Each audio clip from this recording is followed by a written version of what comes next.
Ji student, welcome to the class. आज बड़ा ही अहम लेक्चर 14 आपको ऐसे ईडियम जो ए से शुरू होते हैं उनके बारे में बताएंगे, जो कि हर एग्जाम में आते हैं। आपने इनको याद कर लेना है जी। 14 ईडियम्स पार्ट हैं ये हर एग्जामिनेशन का। सबसे पहले हम चलते हैं, फर्स्ट ईडियम हमारा क्या है? Above board. इसका मतलब होता है जिस पे शक ना किया जा सके, बियॉन्ड एनी डाउट, शक्को शुबे से बालातर। इसका सेंटेंस है his honesty is above board. उसकी दयानतदारी, उस पे शक ही नहीं किया जा सकता। आगे चलते हैं, दूसरा हमारे पास है जी ऐड फ्यूल टू फायर। जलती पर तेल डालना, जलती पर तेल डालना। ठीक है जी। मामलात को मेक मैटर्स इवन वर्स, मामलात को और ख़राब करना, जलती पर तेल डालना। सेंटेंस है ही added fuel to fire and friends started to quarrel. उसने जलती पर तेल डाला और दोस्तों ने लड़ना शुरू कर दिया। थर्ड की तरफ चलते हैं। थर्ड हमारे पास अलादीन्स लैंप आ गया। अलादीन्स लैंप जो है एक मैजिकल डिवाइस है। इसका मतलब है जो अलादीन का चिराग आपके पास हो तो आप जो भी काम करवा लें, जिन उसमें से निकलता है। ठीक है ना जी। I have no Aladdin's lamp to fulfil all your wishes. मेरे पास कोई अलादीन का चिराग नहीं है तुम्हारी हर ख्वाहिश को पूरा करने के लिए।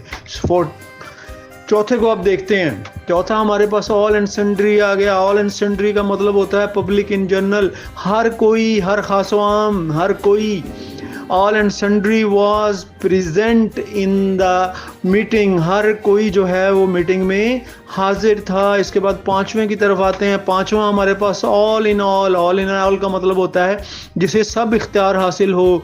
ठीक है ना। फुली ऑथोराइज्ड हो, बाइख्तियार हो, करता धरता हो। My lawyer is all in my court matters. मेरा वकील करता धरता है, बाख्तियार है मेरे तमाम अदालती मामलात में। आगे चलते हैं।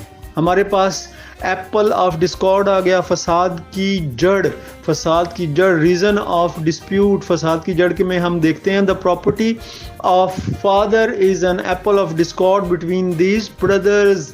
यानी कि वालिद की प्रॉपर्टी जो है वो फसाद की जड़ है, इन भाइयों के दरमियान ऐसे होता है। आगे सातवें में चलते हैं। An apple of one's eye, किसी की आंख का तारा होना, किसी का प्यारा होना, बिलव्ड होना, पसंद होना। चलें जी, लाडला होना। My friend is an apple of his father's eyes. मेरा दोस्त अपनी बाप का लाडला है, उसकी उनकी आंखों का तारा है। आगे चलते हैं। 8th सेंटेंस में हम आ गए हैं। 8th सेंटेंस में ऑल ईयर्स।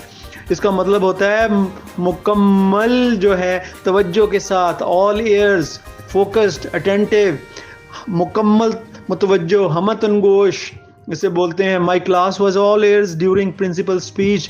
मेरी क्लास जो है प्रिंसिपल साहब की तकरीर के दौरान मुकम्मल तवज्जो के साथ थी, यानी उनकी बात सुन रही थी। आगे 9th इसमें आ गया एट 6s and 7s।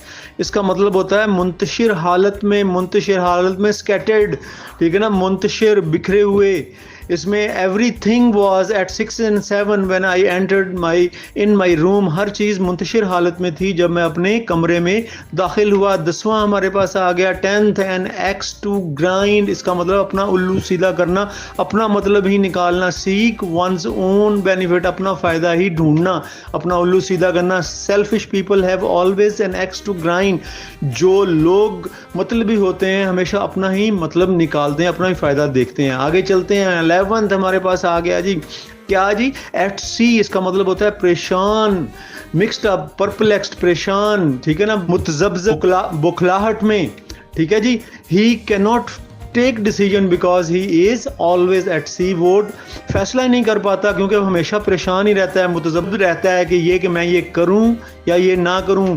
12 हमारे पास आ गया a fish out of water, माही बेआब। यानी कि ये भी परेशानी की बात होती है। इन अनफेमिलियर इन्वायरमेंट, ऐसे माहौल में जो आप जिसके बारे में जानते नहीं हैं, बेचैन शख्स, माही बेआब। ठीक है ना। My younger brother was fish out of water in my college. मेरा जो छोटा भाई है वो माही बेआब था जब मेरे कॉलेज में गया। यानी कि कॉलेज में गया तो इन्वायरमेंट जो है वो उसके लिए अजनबी था, इसकी वजह से वो परेशान हो गया। 13th सेंटेंस हमारे पास ईडियम्स आ गया। ईडियम हमारे पास आ गया एट एन आर्म्स लेंथ। इसका मतलब होता है दूर रखना, फासले पर रखना, एट अ डिस्टेंस रखना, थोड़े फासले पर रखना किसी को। I do not like him that's why I keep him at an arm's length. मैं उसे पसंद नहीं करता इसलिए मैं उसे थोड़ा फासले पे ही रखता हूँ। आखिरी 14th हमारे पास आ गया जी, अ बोन ऑफ कंटेंशन, फसाद की जड़, झगड़े की वजह, एन एप्पल ऑफ डिस्कॉर्ड, ऐसा ही पहले हम कर चुके हैं, अब ये और है। इसके बाद जी रीज़न ऑफ डिस्प्यूट वैसे ही आ गया, फसाद की जड़, वजह है तनाज़ा। Kashmir is a bone of contention between Pakistan and India, Kashmir जो है वो फसाद की जड़ है पाकिस्तान और इंडिया के दरमियान। ये थे हमारे 14 ईडियम्स जो कि हर एग्ज़ाम में इनमें से एक के साथ शुरू होते हैं और ये आते हैं, आपने याद कर लेने हैं और मुझे दुआओं में याद रखना है। आप स्टे ब्लेस्ड रहें ऑलवेज।